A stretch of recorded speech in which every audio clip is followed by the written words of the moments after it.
¿Estamos ready? Una, dos, tres. ¡Opa! The life and legacy of beloved pastor and founder of John 3:16 Church, located right here at 864 Westchester Avenue, was remembered in front of the very church he founded in the 1930s. Guests and former members of Dr. Reverendo Ricardo Tanon's congregation flocked in from Florida, California, and other states and countries to pay tribute to their leader who touched countless lives. Tanon was to me, a father. He was a father to me. I was raised in this church. I'm what you call a pew baby. I was raised in those pews. This church, back in the late 50s when I came in, was a striving church.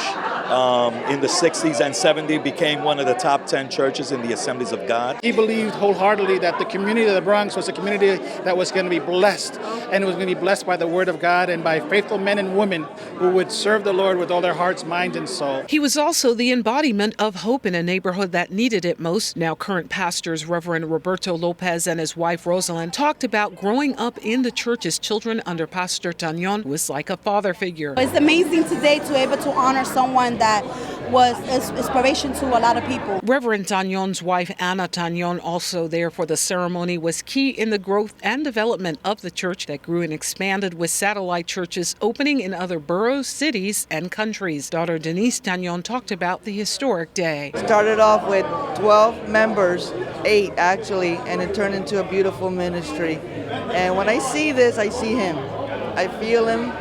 And everybody does. The event began with this marching band that made their way through a neighborhood once filled with empty lots, and today new buildings are here. Many credit the work of Tanon, who prayed for renewal, not only for the neighborhood, but also the lives of those who pass by each day. Elected leaders, including New York City Councilmember Rafael Salamanca, who sponsored the bill for the street renaming, spoke, as well as others within the Assemblies of God denomination who oversee the running of the church. Many talked about the struggle and effort it took to maintain a strong presence during the 70s and 80s, but today that work is paying off as new immigrants now flock into the neighborhood, largely from Central and South America, as well as other Caribbean nations and communities. Now joining this amazing heritage, like 21-year-old Rosario Santana from Puerto Rico, who joined the church 2 weeks ago. I feel loved and blessed, very blessed to be here. God is good. This street co-naming ensures that the legacy that Reverend Tanon left behind remains now for a new generation.